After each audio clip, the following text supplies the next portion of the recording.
नमस्कार दोस्तों, जय माँ काली, जय हो शेरा वाली दोस्तों। आप सभी का हार्दिक हार्दिक स्वागत है हमारे इस YouTube चैनल में दोस्तों। आप सभी को यह बता दूं कि जिसने तुम्हें ठुकराया था, वही अब तुम्हारे प्यार की भीख मांग रही है। जी हाँ दोस्तों, किसी ने तुम्हारी सच्चाई, तुम्हारा प्रेम, तुम्हारी भक्ति को उस समय नजरअंदाज कर दिया और आज वही व्यक्ति खुद को अधूरा महसूस कर रहा है। इस पूरे रहस्य को हम समझेंगे आध्यात्म, कर्म, फल और ज्योतिषीय दृष्टिकोण से, तो वीडियो को अंत तक जरूर देखें। और अगर आपने अभी तक हमारे चैनल को सब्सक्राइब नहीं किया है तो जरूर करें, क्योंकि यहाँ हम सिर्फ बातें नहीं करते, आत्मा की गहराइयों को छूते हैं। जी हाँ दोस्तों, हर इंसान अपने जीवन में एक बार ऐसा मोड़ जरूर देखता है जब उसका दिल टूटता है। जब कोई ऐसा व्यक्ति जिसे हम पूरे दिल से चाहते हैं, हमारे प्यार को नजरअंदाज कर देता है। आपने उसे समय दिया, अपनापन दिया, समर्पण दिया, लेकिन बदले में क्या मिला? एक दिन उसने कहा, "तू बेशर्म, ये सब तुम मेरे लायक नहीं हो।" वो शब्द आज भी तुम्हारे दिल को चीरते हैं, है ना? लेकिन उस समय जो तुम्हारे साथ हुआ वो सिर्फ भावनात्मक नहीं था, वो आध्यात्मिक परीक्षा थी। भगवान तुम्हारी परीक्षा ले रहे थे कि क्या तुम उस चोट को सहकर भी खुद को संभाल सकते हो या नहीं। जी हाँ दोस्तों, अब बात करते हैं ज्योतिषीय कारणों की। जी हाँ दोस्तों, कुंडली में जब शुक्र कमजोर होता है या राहु केतु का प्रेम पर प्रभाव होता है, तब व्यक्ति भ्रम की स्थिति में चला जाता है। हो सकता है उस समय उस व्यक्ति की कुंडली में राहु की दशा चल रही हो। भ्रम, लालच, भटकाव और झूठे आकर्षण की दशा। जी हाँ दोस्तों, वो तुम्हारे सच्चे प्रेम को पहचान नहीं पाया। उससे किसी और की चमक भा गई। किसी और के दिखावे ने उसकी आंखें बंद कर दी। लेकिन याद रखो, सच्चे प्रेम को कोई नहीं छोड़ सकता। वो बस टल सकता है, मिट नहीं सकता। जी हाँ दोस्तों, तुमने उस समय रोया तड़पा, अकेले में बैठकर अपने सवालों के जवाब मांगे। मैंने तो सच्चा प्यार किया था, फिर ऐसा क्यों हुआ? दोस्तों, सादराबा माओ सार्तो म्यूजियम, इसका जवाब एक ही शब्द में है, कर्म। भगवान तुम्हें उस समय मजबूत बना रहे थे। तुम्हारे भीतर जो ऊर्जा थी उसे तपाकर निखारा गया। जैसे सोना आग में तपता है, वैसे ही तुम्हारा प्रेम भी अग्नि से गुजरा। जी हाँ दोस्तों, जब शुक्र बलवान हुआ, जब तुम्हारे सप्तम भाव में शुभ ग्रहों का योग बना, तब वो व्यक्ति जिसने तुम्हें ठुकराया था उसकी आंखें खुली। उसे एहसास हुआ कि जिसे वो छोड़ आया वही तो उसका जीवन था। जी हाँ दोस्तों, अब जब उसका जीवन खाली हो चुका है, अब जब उसके पास वो झूठा आकर्षण भी नहीं बचा, अब जब उसे असली और नकली प्रेम का फर्क समझ आया, जी हाँ दोस्तों, वो लौट आया है। क्योंकि तुम्हारी आत्मा की पुकार, तुम्हारा समर्पण, तुम्हारा प्रेम, यह सब ब्रह्मांड में गूंज रहा था।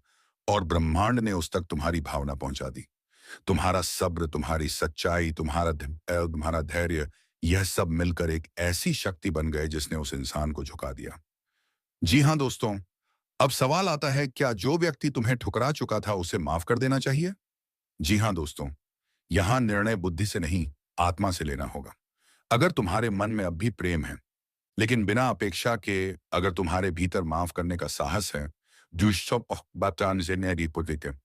तो जरूर माफ करो। क्योंकि माफ करने वाले दिल सबसे बड़े होते हैं। लेकिन अगर अब तुम्हारा जीवन आगे बढ़ चुका है, अगर अब तुम खुद को संपूर्ण समझते हो, तो उस व्यक्ति को बस करुणा की दृष्टि से देखो और कहो, भगवान तुम्हें शांति दे, लेकिन मेरा रास्ता अब अलग है। जी हाँ दोस्तों, एक बात हमेशा याद रखना, सच्चा प्रेम ब्रह्मांड की सबसे शक्तिशाली ऊर्जा है। तुम्हारा प्रेम कहीं नहीं गया था, वह बस एक चक्र में था, और आज वह लौट आया है, परिपक्व होकर, सच्चा बनकर। आज तुम जिसे देखकर रोते थे, वही व्यक्ति अब तुम्हारी एक मुस्कान के लिए तड़प रहा है। क्योंकि जिसने सच्चे प्रेम को खोया हो वही जानता है उसकी कीमत। जी हाँ दोस्तों, यदि आपकी कुंडली में वर्तमान समय में शुक्र और बृहस्पति अनुकूल है, सप्तम भाव बलवान है, चंद्रमा की स्थिति स्थिर और शुभ है, और राहु केतु का प्रभाव खत्म हो रहा है, ऑलरेडी कैसे, तो यह पुनर्मिलन सिर्फ भावनात्मक नहीं, धार्मिक और आध्यात्मिक पुनर्जन्म जैसा होगा। यह समय आपके प्रेम के पुनर्जन्म का है। और अगर आपने व्रत, मंत्र, जप और साधना की है, तो ईश्वर ने तुम्हारे प्रेम की रक्षा की है। जी हाँ दोस्तों, तुम्हें अब क्या करना चाहिए? सबसे पहले खुद को प्राथमिकता दो। अपने आत्मसम्मान को कभी ना भूलो। अगर माफ करना है तो पूरी आत्मा से करो, अधूरा नहीं। अगर आगे बढ़ना है तो पीछे मुड़कर मत देखो। और हाँ, ईश्वर ने तुम्हें चुना है, इसलिए तुम्हारा प्रेम लौट कर आया है। जी हाँ दोस्तों, अगर आज की यह सच्चाई आपके जीवन से जुड़ी लगती है, अगर आपके भीतर भी वह ऊर्जा है जो इस संदेश को महसूस कर रही है, तो कमेंट में जय मां काली जरूर लिखें। वीडियो को लाइक करें, शेयर करें और हमारे चैनल को सब्सक्राइब करें। जी हाँ दोस्तों, ताइले माइडेडे स्टोइन्याई, जिसे तुम्हारे जज्बातों की कोई कदर नहीं थी, जिसने तुम्हारे प्रेम को ठुकरा दिया था, आज वही लड़की रोती बिलखती हुई वापस तुम्हारे पास क्यों लौट आई है? क्या यह सिर्फ पछतावा है या फिर कोई छुपी हुई वजह है? इस पूरे वीडियो में हम यही जानने वाले हैं। जी हाँ दोस्तों, कई बार जीवन में हमें ऐसे अनुभव होते हैं जिन्हें हम सपने में भी नहीं सोच सकते। आज जो लड़की तुम्हारे सामने झुकी हुई है, आंसुओं में डूबी हुई है, वो कभी तुम्हारे प्यार को मजाक समझती थी। वो कहती थी, तुम मेरे काबिल नहीं हो। वो हंसी थी तुम्हारे जज्बातों पर। उसने तुम्हें अनदेखा किया, किसी और को चुना और तुम्हें अंधेरे में छोड़ दिया। लेकिन आज वो टूट चुकी है, वो थक चुकी है, उसका दिल अब रो रहा है, क्योंकि जिसे उसने छोड़ा था वही था उसका सच्चा प्रेम, और वो थे तुम। जी हाँ दोस्तों, अब इस लड़की ने सोचा था कि जो चमकता है वही सोना होता है। उसे दुनिया की चकाचौंध भा गई थी। उसे लगा था कि पैसा, स्टेटस, नाम, यही सब कुछ है। उसने तुम्हारे प्यार को छोड़कर किसी और की बाहों का सहारा लिया। लेकिन वहां उसे क्या मिला? जी हाँ दोस्तों, जिस रिश्ते को उसने चुना था वो बस एक भ्रम था। उसे वहां इज्जत नहीं मिली, समर्पण नहीं मिला, सच्चाई नहीं मिली। और तब एक दिन वो आईने में खुद को देखकर रो पड़ी। उसे समझ आ गया कि जिस प्रेम को उसने ठुकराया था वही उसकी आत्मा का सत्य था। जी हाँ दोस्तों, हर रिश्ता सिर्फ शरीर या जुबान से नहीं जुड़ता। कुछ रिश्ते आत्मा से जुड़ते हैं। जब दो आत्माएं एक साथ ब्रह्मांड में अपना कर्म निभाने आती हैं तो उनका बंधन टूटता नहीं है, बस समय के फेर में दूर हो जाता है। तुम्हारा और उसका रिश्ता भी ऐसा ही था। शायद वो तुम्हारे जीवन में कुछ सिखाने आई थी, सब्र, सच्चा प्रेम और माफ करने की शक्ति। लेकिन जब उसकी आत्मा को घाव मिले तो वह उसी स्थान की ओर लौट आई जहां उसे शांति मिल सकती थी, और वह था तुम्हारा दिल। जी हाँ दोस्तों, अब बात करते हैं ज्योतिषीय संकेतों की। जब कोई ऐसा व्यक्ति लौट आता है जिसने तुम्हें कभी ठुकराया हो, तो इसके पीछे कुछ ग्रहों का खेल जरूर होता है। शुक्र प्रेम, सौंदर्य और संबंधों का कारक है। अगर किसी की कुंडली में शुक्र की दशा में भारी परिवर्तन आता है तो व्यक्ति अपने पुराने रिश्तों की ओर लौटने लगता है। चंद्रमा मन का प्रतिनिधित्व करता है। जब चंद्रमा नीच, भंग या उच्च स्थिति में आता है तो भावनाएं प्रबल हो जाती हैं और पुराने जख्म हरे हो जाते हैं। जी हाँ दोस्तों, सप्तम भाव विवाह और प्रेम संबंधों से जुड़ा होता है। जब वहां बृहस्पति या शुक्र का दृष्टि संबंध बनता है तो अतीत के प्रेम लौटते हैं, और इस समय यही सब कुछ उस लड़की की कुंडली में हो रहा है। जी हाँ दोस्तों, यह सबसे बड़ा सवाल है, क्या यह लड़की सच में पछता रही है या सिर्फ किसी जरूरत के कारण तुम्हारे पास लौटी है? दोस्तों, यहां आपकी आंतरिक चेतना काम आएगी। आपका मन, आपकी आत्मा, वो झूठ नहीं बोलती। अगर उसकी आंखों में सच है, अगर उसका दिल अब भी तुम्हारे नाम की धड़कन सुनता है, तो समझो यह बदलाव असली है। लेकिन अगर तुम्हें लगे कि वह अब भी तुम्हें एक विकल्प की तरह देख रही है, तो सावधान रहना जरूरी है। जी हाँ दोस्तों, जब कोई व्यक्ति तुम्हारे सामने आकर माफी मांगे, तो उसे माफ करना सबसे बड़ा धर्म होता है। जी हाँ दोस्तों, तुम्हें यह समझना होगा, क्या तुम अब भी उस प्रेम को जगह दे सकते हो? क्या तुमने उस दर्द से बाहर निकलकर खुद को संपूर्ण बना लिया है? क्या तुम्हारे भीतर अब भी वह जगह है जिसे वह भर सकती है? अगर जवाब हाँ है तो आगे बढ़ो। प्रेम को फिर से एक मौका दो।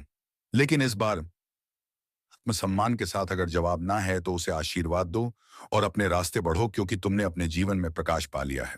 जी हाँ दोस्तों, सत्य यही है, जो तुम्हारा होता है वह लौट कर आता है। अगर तुम्हारा प्रेम सच्चा था तो वह भले ही समय के साथ दूर चला जाए, एक दिन वह फिर तुम्हारे द्वार पर दस्तक जरूर देगा। यह ब्रह्मांड का नियम है, यह कर्म का फल है, यह आत्माओं का पुनर्मिलन है, और यही आज तुम्हारे साथ हो रहा है। जी हाँ दोस्तों, अगर तुम चाहते हो कि यह रिश्ता दोबारा बने और मजबूत हो, तो इन उपायों को आजमाओ। जी हाँ दोस्तों, हर शुक्रवार को सफेद फूल चढ़ाएं और प्रेम की सफलता की प्रार्थना करें। शुक्रवार को ओम वज्र वज्र महावज्राय फट स्वाहा मंत्र का 108 बार जाप करें। यह टूटे रिश्तों को पुनः जोड़ने में सहायक होता है। गुरुवार को पीले वस्त्र पहनकर गौ माता को चारा खिलाओ। जी हाँ दोस्तों, यह बृहस्पति को बल देता है और रिश्तों में स्थायित्व लाता है। अपने हृदय को शुद्ध रखो, किसी के प्रति द्वेष ना रखो। जी हाँ दोस्तों, मेरे प्यारे साथियों, अब यह फैसला तुम्हारे हाथ में है। क्या इस लड़की को एक और मौका देना चाहिए या फिर खुद को इतना मजबूत बना लेना है कि कोई लौटे या ना लौटे, आह रह पाए। तुम्हारा मन डगमगाए नहीं, लेकिन एक बात जरूर याद रखना, तुम खास हो, तुम पूर्ण हो और तुम्हारा प्रेम किसी भी भीख से ज्यादा कीमती है। जी हाँ दोस्तों, प्यार एक ऐसा शब्द है जिसे सुनकर दिल की धड़कनें तेज हो जाती हैं। लेकिन प्यार की परिभाषा सिर्फ रोमांटिक रिश्तों तक सीमित नहीं है। यह माता पिता के त्याग में, दोस्तों की दोस्ती में और यहां तक कि इंसानियत के हक में भी पाया जा सकता है। जी हाँ दोस्तों, दो दिलों के बीच की वो अनकही बातें जो शब्दों से पहले ही महसूस की जाती हैं, बिना शर्त, विषय, विश्वास और साथ की भावना। जी हाँ दोस्तों, निस्वार्थ समर्पण, देखभाल और सुरक्षा की भावना। जी हाँ दोस्तों, खुद को समझना, स्वीकारना और अपनी सीमाओं का सम्मान करना। जी हाँ दोस्तों, आधुनिक न्यूरोसाइंस कहती है कि प्यार के दौरान हमारे दिमाग में डोपामाइन, ऑक्सीटोसिन और सेरोटोनिन जैसे हार्मोन स्रावित होते हैं, जो हमें खुशी, स्नेह और लगाव का एहसास कराते हैं। जी हाँ दोस्तों, कई बार प्यार को धोखे से जोड़ा जाता है, क्योंकि दिल टूटने का दर्द भी प्यार ही तो है। लेकिन ध्यान दें, प्यार गुलाब के फूल की तरह कोमल लेकिन महकदार है। धोखा कांटों का बाग है, जिसमें हर कांटा खरोंचे छोड़ जाता है। धोखा किसी भी रिश्ते की नींव को हिला देता है, पर प्यार हमें फिर से जोड़ने की कोशिश करता है। जी हाँ दोस्तों, हमें याद रखना होगा कि प्यार तभी पनपता है जब विश्वास का बीज बोया गया हो। बिना विश्वास के कोई भी रिश्ता टिक नहीं सकता।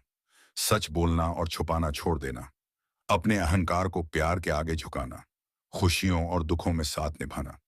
जब हम सच में प्यार में होते हैं तो हमारी न्याय आत्मा एक राग पर नाचने लगती है। दुनिया की भीड़ में